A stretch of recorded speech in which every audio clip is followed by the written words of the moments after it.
because Ajahn Anan doesn't come very often, just give a chance. If anybody has any questions you'd like to ask him, you can ask at this point. Anyone has any doubts about practice?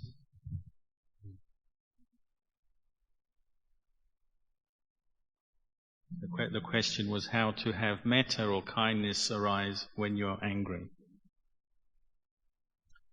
If somebody has the tendency to get angry, and particularly they have a tendency towards extreme anger, to the point where they sometimes lose control and actually express that anger through speech and actions, they should consider the point or the fact that all of us as human beings are all heading towards death. And that's a certainty. Everybody who's born in the world must die. We must die, other people must die. So we reflect like this, that if, say, somebody has made us angry, they've done or said something that has brought up anger, we reflect that they one day will have to die just like us. So there's no point holding on to anger in the mind, because we all have to go towards our death. We should consider that maybe our death might come to us today, this very afternoon. We really don't know, it's uncertain. More profitable, more useful to make our minds peaceful today, right now, than to hold on to angry thoughts.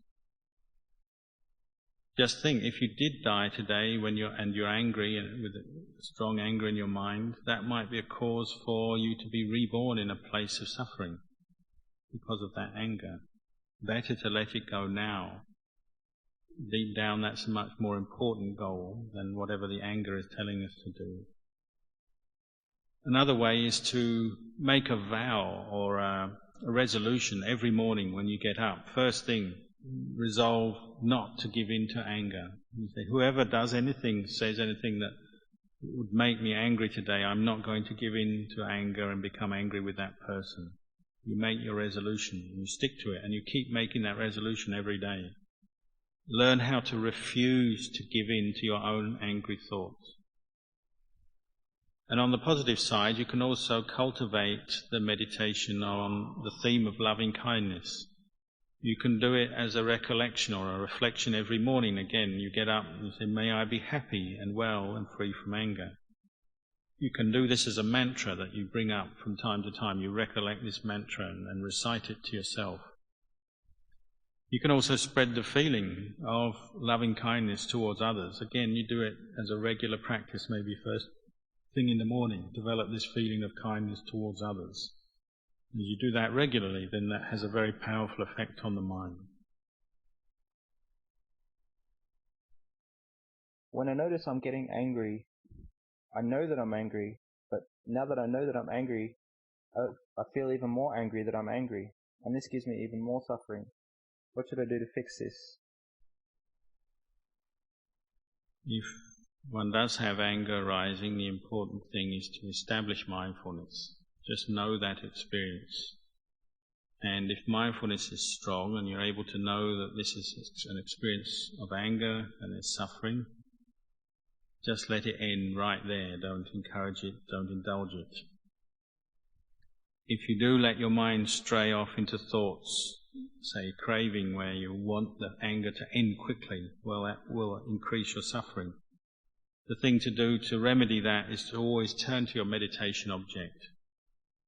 If anger has arisen and you're becoming aware of it, that's the time to turn to your meditation object. Whatever meditation object you are using regularly, that you're familiar with, turn to it at that time, focus on it, and that will be the quickest way to allow that anger to subside and pass away from your mind. When I'm practicing metta, I seem to find I gloss over practicing metta for myself, because when I do, I feel like I'm being selfish and one-sided. So in the end, I don't want to practice towards myself. What should I do? One should practice this in stages.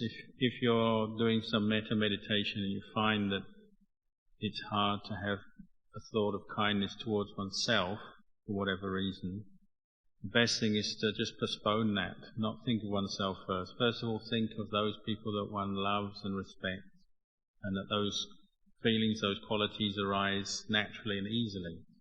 maybe parents or someone, and develop the meditation towards those people first, so that you had a very strong and warm feeling of kindness. Then move on to more neutral people.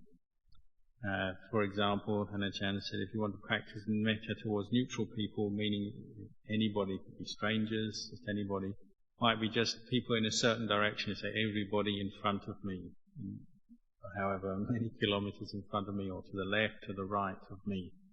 I wish them all well and happiness.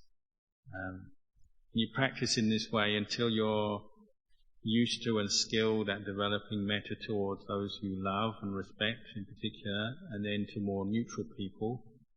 And then when you feel more settled, then you start turning and developing your metta towards yourself. And so you do it.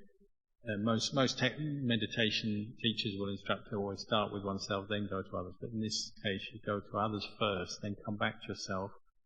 And finally, having learnt to develop a warm feeling towards yourself, and a really honestly warm feeling towards yourself, then in the last part of that practice you develop it towards people you find difficult to have any kindness for, enemies or people one has problems with. But there's no point turning to them until one's overcome the obstacle with just developing metta towards oneself. It does it in stages like that. How do you find the right teacher along the path?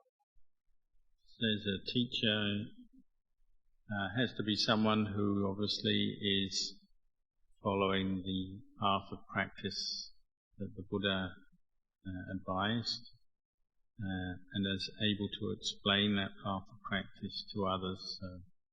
They both practice it as an example, and then they're able to explain the path of virtue, concentration, wisdom.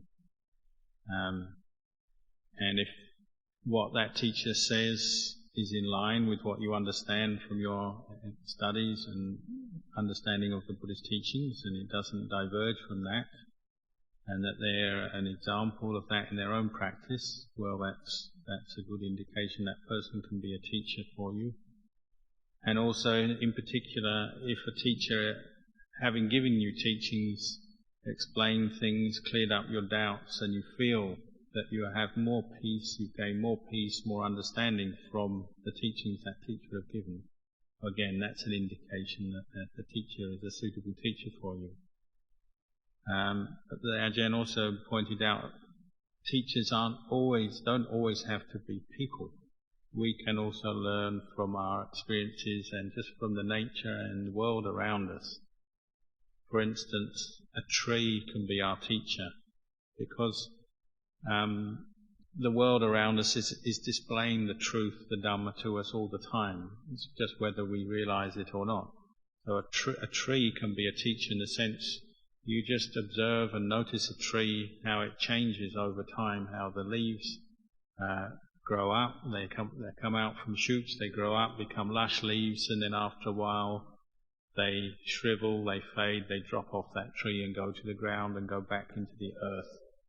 Just by watching a tree like that, that tree becomes your teacher because it's pointing out the Dhamma to you, and if it gets you, that reflection gets you to see the impermanence, the unsatisfactoriness, the lack of self in this world, then that tree is a suitable teacher as well. So one should see that there's that opportunity to receive teachings from many things.